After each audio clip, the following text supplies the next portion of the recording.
जगन्नाथ मिश्र और सची माता रात को सोने जा रहे थे, तो उस रात घर में एक ब्राह्मण आया। वे एक शुद्ध भक्त थे और अपने गले में एक शालिग्राम शिला रखते थे। वे कुछ भी भगवान को भोग लगाए बिना नहीं खाते थे। वे हमेशा हरि नाम का जाप करते रहते थे। बहुत सारे तीर्थ करने के बाद वे महाप्रभु के घर पहुंचे। उन्हें देख महाप्रभु के पिता जगन्नाथ मिश्र ने उन्हें अंदर बुलाया और उनको प्रणाम किया, उनका आदर सत्कार किया। जगन्नाथ मिश्र ने उनके चरण धोए, उनसे पूछा, आप कहाँ से आए हैं? तब ब्राह्मण ने कहा, मैं जगह जगह घूमकर तीर्थ यात्रा करता रहता हूँ। जगन्नाथ मिश्र ने बोला, अहो भाग्य, आज मैं धन्य हो गया हूँ। आप यहाँ पर आए और यह स्थान भी तीर्थ सा हो गया है। आप मुझे कृपा करके अपनी सेवा का मौका दें और ठाकुर जी के लिए भोग की व्यवस्था करने का मौका दें। ब्राह्मण बोला, ठीक है, जैसा आप उचित समझें। ब्राह्मण भोग खुद बनाते थे, इसलिए सची माता और जगन्नाथ मिश्र ने पूरा इंतजाम कर दिया। उनको भोग बनाने के लिए सारी सामग्री जुटा दी। तब ब्राह्मण ने भोग बनाया और ठाकुर जी को अर्पण किया। अब महाप्रभु तो सबके हृदय में है, तो उन्होंने ब्राह्मण को दर्शन देने का निश्चय किया। अब ब्राह्मण ने प्रार्थना शुरू की और भगवान को भोग लगाया। जैसे ही ब्राह्मण ने आंखें खोली तो छोटा बालक के रूप में महाप्रभु भोग पा रहे थे। महाप्रभु यानी निमाई वो शची माता और जगन्नाथ मिश्र का ही बेटा था। अब ब्राह्मण क्रोधित हो गया और बोला, ये तुमने क्या किया? इधर महाप्रभु के पिता भी गुस्सा हो गए और उन्होंने निमाई को डांटा, पर ब्राह्मण ने उन्हें रोका कि इस अबोध बालक को आप ना डांटें, ये तो छोटा सा बच्चा है। जगन्नाथ मिश्र ने उनसे माफी मांगी। माता शची भी बोली, हमें सेवा का एक बार और मौका दे प्रभु, हमसे गलती हो गई, हमारा बच्चा इतना नटखट है, हम क्या करें? तो ब्राह्मण बोला, कोई बात नहीं, मैं फल से भोग लगा लेता हूँ। पर सची माँ के आग्रह पर ब्राह्मण ने दोबारा भोग बनाया। जब ब्राह्मण भोग बना रहे थे तो सची माता निमाई को पड़ोसी के घर छोड़ आई और बोला, तू चुपचाप यहाँ बैठा रहे, अगली बार से कुछ गड़बड़ की ना तो तुझे छोड़ूंगी नहीं, यहाँ से कहीं जाना नहीं है, चुपचाप यहाँ बैठे रहे। आया तुझे समझ? पर निमाई उनको भी चकमा देखकर भाग गया। ब्राह्मण ने फिर भोग लगाया और निमाई है घर पे पहुंच गए और उन्होंने वो खा लिया। हाँ, ब्राह्मण को बहुत गुस्सा आया और जगन्नाथ मिश्र निमाई के पीछे डंडा लेकर भागने लगे। सची माता ने उन्हें जैसे तैसे रोका, नहीं नहीं, रुक जाइए, ये तो बच्चा है, इसको ना मारे, आप रुकिए रुकिए। ब्राह्मण बोला, लगता है आज प्रभु की इच्छा नहीं है भोग पाने की, आज ठाकुर जी को भोग नहीं लग पाएगा। उसी समय निमाई के बड़े भाई विश्वरूप आए। अरे इतने सुंदर, उनका इतना गौरपन, वो स्वयं नित्यानंद थे। ब्राह्मण उन्हें देखकर बहुत खुश हुआ।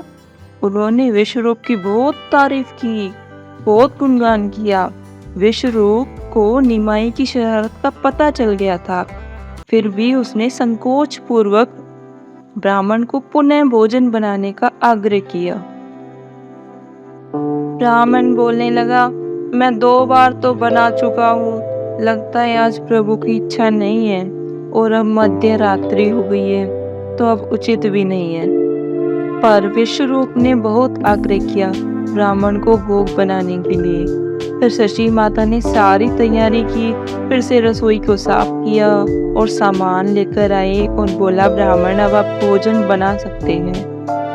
और निमाई को तो कमरे में बंद कर दिया ताकि कोई शरारत ना कर सके। कमरा बंद करके बाहर से एक रस्सी बांध दी जिससे कि निमाई बाहर ना आ पाए और कोई शरारत ना कर सके। ब्राह्मण ने अब तीसरी बार भोग बनाया। आज निमाई स्वयं महाप्रभु उन्हें दर्शन देना चाहते थे। अब प्रभु की इच्छा हो तो उन्हें कौन रोक सकता है? तब स्वयं ही खुद से ही द्वार की रस्सी खुल गई, दरवाजा अपने आप खुल गया।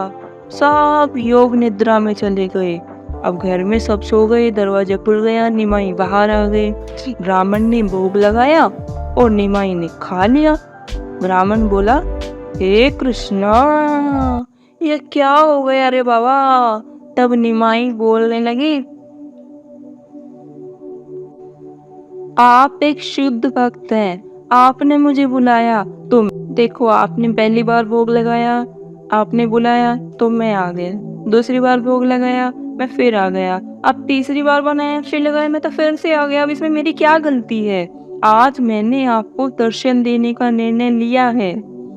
ब्राह्मण को महाप्रभु ने दर्शन दिए और वह स्थान तुरंत वृंदावन में परिवर्तित हो गया। महाप्रभु ने कृपा बरसाते हुए ब्राह्मण को अपना अष्टभुज रूप दिखाया।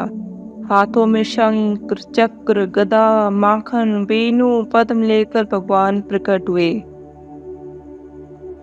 भगवान बोले, पूर्व में भी तुमने मेरी भक्ति की, तब भी सदैव तुमने मेरा चिंतन किया, तब भी तुम मेरे सेवक थे।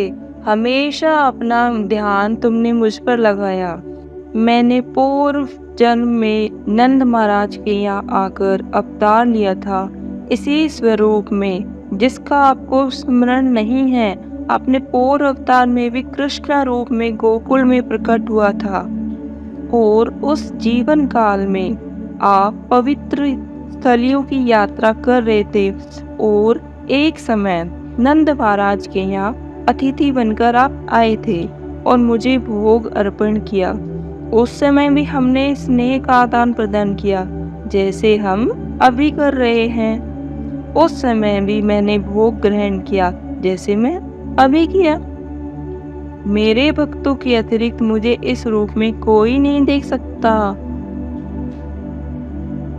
पर ध्यान रखना ब्राह्मण, अगर हमारी तुम्हारी जो बातचीत हुई है इसको सीक्रेट रखा जाए। इस भेंट को, इस बात को किसी और को अगर आप बताएंगे तो मुझे आपकी देह का अंत करना पड़ेगा। आप जन्म जन्मांतर तक मेरे सेवक रहे, पवित्र नाम का प्रचार करते रहे। पवित्र नाम का प्रचार तो पहले से ही शुरू हो चुका है। मैं पुनः भगवान से प्रेम करने की पद्धति को घर घर तक पहुंचाऊंगा। मैं घर घर तक हरि के नाम को पहुंचाऊंगा। हरे कृष्णा हरे कृष्णा। तब महाप्रभु अंतर्धान हो गए और ब्राह्मण प्रेम में जोर जोर से रोने लगे। जय गौरांग बोलने लगे, खुशी में नाचने लगे। वहां पर कुछ देर बाद शची माता और जगन्नाथ मिश्र आए। वो बहुत खुश हुए कि ब्राह्मण ने प्रसाद पा लिया है। ब्राह्मण ने बताया, पर ने उनको बताना चाहा कि उनका बेटा साधारण नहीं है। यह कृपा उन पर भी तो होनी चाहिए, उनको भी तो पता चलना चाहिए कि उनका बेटा साक्षात भगवान है। पर उन्हें महाप्रभु की बात याद आ गई और उन्होंने नहीं बताया। कुछ दिन तक ब्राह्मण निमाई के घर के आसपास भिक्षा मांगकर रहने लगे और छुप छुप कर निमाई को देखते थे और बहुत खुश होते थे और निमाई भी उनको देखकर मुस्कुरा पड़ते थे।